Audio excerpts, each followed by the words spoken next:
ಈ big boss ಮನೆ ಹೆಂಗಂದ್ರೆ ಸಂಬಂಧಗಳ ಬೆಲೆ ಗೊತ್ತು ಮಾಡುತ್ತೆ, ಅನ್ನದ ಬೆಲೆ ಗೊತ್ತು ಮಾಡುತ್ತೆ ಎಲ್ರಿಗೂ ಕೂಡ. ಇವಾಗ ಗಮನಿಸ್ತೀವಿ ಅಲ್ಲ, ಅಡಗಿಸಿಡೋದು, ತಿನ್ನೋದು, ಆ ಕಾಫಿಗೆ ಒದ್ದಾಡೋದು ಎಲ್ಲನೂ ನಾವು ಅಬ್ಸರ್ವ್ ಮಾಡ್ತಾ ಇರ್ತೀವಿ. ನಿಮ್ಮ ಜೀವನದಲ್ಲಿ ನೀವು ಯಾವತ್ತಾದರೂ ಅಂತಹ ಕಷ್ಟ ದಿನಗಳನ್ನು ಅನುಭವಿಸಿದ್ದೀರಾ? ಗೊತ್ತಿದೆಯಾ ನಿಮಗೆ ಕಷ್ಟ ಅನ್ನೋದು ಅಂತ ಹೇಳಿ? ಡೆಫಿನೆಟ್ಲಿ ಗೊತ್ತಿದೆ. ನಾನೇನು ಸಿಲ್ವರ್ ಸ್ಪೂನಲ್ಲಿ ಹುಟ್ಟಿಲ್ಲ.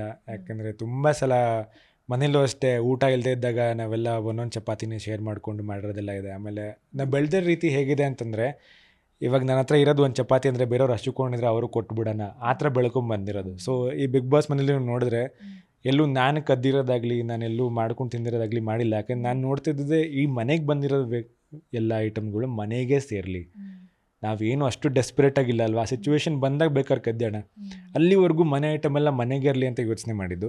ಸೊ ಅಫ್ಕೋರ್ಸ್ ಇದೆಲ್ಲ ನಾನು ಬೆಳೆದಿರೋ ವಾತಾವರಣದಿಂದನೇ ಈ ಕ್ಯಾರೆಕ್ಟರ್ ಬಂದಿರೋದು. ಇಲ್ಲಾಂದರೆ ನನಗೂ ಗೊತ್ತಾಗ್ತಿರಲಿಲ್ಲ. ಕಂಫರ್ಟೇಬಲ್ ಆಗಿದ್ದಿದ್ರೆ ಇವಾಗ ನಾನು ಎಲ್ಲೋ ಒಂದು ಕಡೆ ಬೇಕಾಗಿದ್ದೆಲ್ಲ ಸಿಕ್ಕಿದ್ರೆ ನಾನು ಡಿಮ್ಯಾಂಡ್ ಮಾಡ್ಬೋದಾಗಿತ್ತು, ನಾನು ಇಲ್ಲಿ ಬಂದು ಏನಕ್ಕೆ ಹಚ್ಕೊಂಡಿರ್ಬೇಕು, ನಾನು ಮನೇಲಿ ಅಷ್ಟು ಚೆನ್ನಾಗಿ ತಿಂತೀನಿ, ಕೊಡು ನನಗೆ ಇನ್ನೊಂದು ಅಂತ. ಬಟ್ ಆ ಕಷ್ಟಗಳು ನೋಡ್ಕೊಂಡು ಬಂದಿರೋದ್ರಿಂದನೇ ಇಲ್ಲೊಂದು ಸ್ವಲ್ಪ ಈಸಿ ಆಯಿತು ನನಗೆ.